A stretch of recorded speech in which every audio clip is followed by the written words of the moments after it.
Hey, welcome back to Morning Joe. Let's now bring in best-selling author and host of America on CRTV, Eric Bolling, and also MSNBC contributor, the author of How the Right Lost Its Mind, Charlie Sykes. Eric, let's start with you. You spoke with the president this weekend, and he told you that he was going to watch you on the show. He always watches the show. Hi, Donald.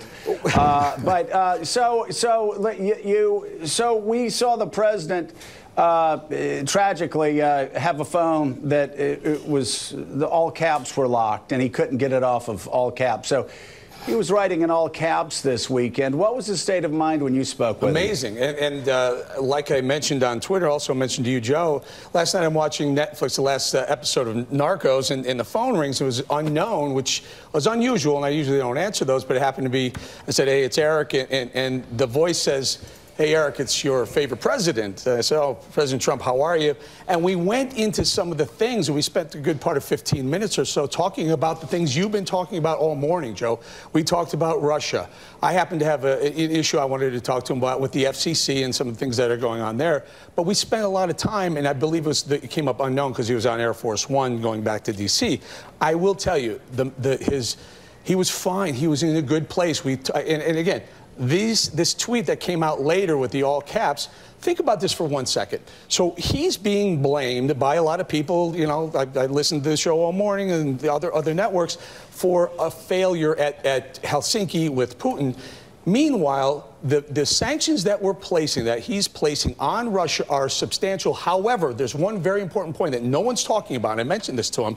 When he leaned on OPEC to increase oil production, that damages Russia substantially. Russia's basically a one good economy, and oil is a massive part of that economy. We only have so much time, and we want to get other guests in and have other people ask you questions. So let me ask you, what about Russia?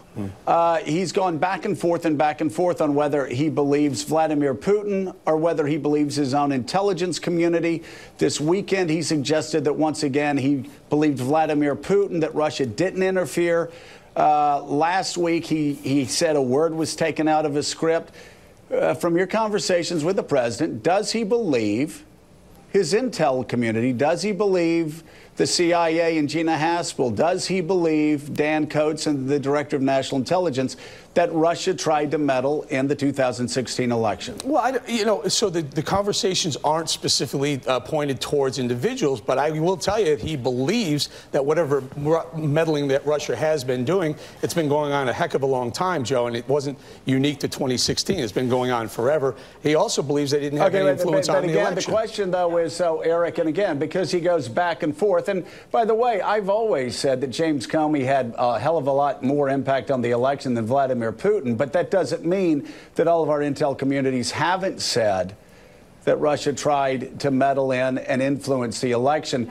So if the president didn't tell you that specifically, let me ask you, what do you believe? Do you believe the CIA and the Director of National Intelligence that Putin tried to meddle in our elections? Of course. And Putin's probably tried to meddle in, and every other Russian leader going back 50 or 60 years, back to the Cold War, have probably meddled in all of our elections, and not only just the U.S., but other elections as well. I honestly believe Donald Trump, was treated poorly when he became President Trump by the FBI. This Peter Strzok stuff, look, it is massive when you have Hillary Clinton, the person, being investigated, and also Donald Trump, the campaign, being investigated by the same people. And there's so much bias going back and forth between the two. What's incredible is actually that there was only one investigation going on at the time that people went out and voted, and that was against the people around Donald Trump. And yet the FBI didn't tell anybody that. And again, I totally agree Sykes, with you, and I get that, but you have to look, you take a step back for 1 second,